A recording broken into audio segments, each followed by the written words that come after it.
সীমান্তের ওপারে ভারত থেকে নেমে আসা পাহাড়ি ঢল ও অতিবৃষ্টির কারণে সিলেটে কয়েকদিন ধরে নদ নদীর পানি হু হু করে বাড়ছে। ওই পরিস্থিতিতে সিলেটের কোম্পানীগঞ্জ উপজেলার জনপ্রিয় পর্যটন কেন্দ্র সাদা পাথর বন্ধ রাখার ঘোষণা দেওয়া হয়েছে। এ সময় পানি কেন্দ্রিক ঝুঁকিপূর্ণ পর্যটন কেন্দ্রগুলো এড়িয়ে চলার পরামর্শ দিয়েছেন স্থানীয় লোকজন। কোম্পানীগঞ্জ উপজেলা নির্বাহী কর্মকর্তা ইউএনও আজিজুর নাহার এক বিজ্ঞপ্তিতে জানান, দুর্যোগপূর্ণ আবহাওয়ার কারণে পর্যটকদের নিরাপত্তার বিষয়টি মাথায় রেখে সাদা পাথর পর্যটন কেন্দ্র পরবর্তী নির্দেশ না দেওয়া পর্যন্ত বন্ধ রাখার সিদ্ধান্ত হয়েছে। দুর্যোগপূর্ণ আবহাওয়া স্থিতিশীল হলে পর্যটন কেন্দ্রটি খুলে দেওয়া হবে। এ বিষয়ে বিস্তারিত রিপোর্টে। Currywalla Media.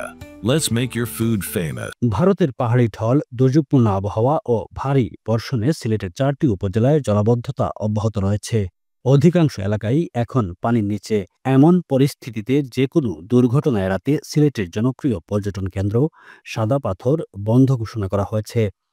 গত 1 জুন রোববার কোম্পানীগঞ্জ উপজেলার নির্বাহী কর্মকর্তা আজিজুর নাহার স্বাক্ষরিত এক বিজ্ঞপ্তিতে জানানো হয়, দুর্যোগপূর্ণ আবহাওয়ায় পর্যটকদের নিরাপত্তার স্বার্থে সাদা পাথর কেন্দ্রটি পরবর্তী নির্দেশ না দেওয়া পর্যন্ত বন্ধ থাকবে। আবহাওয়া স্থিতিশীল হলে কেন্দ্রটি পুনরায় খুলে দেওয়া হবে।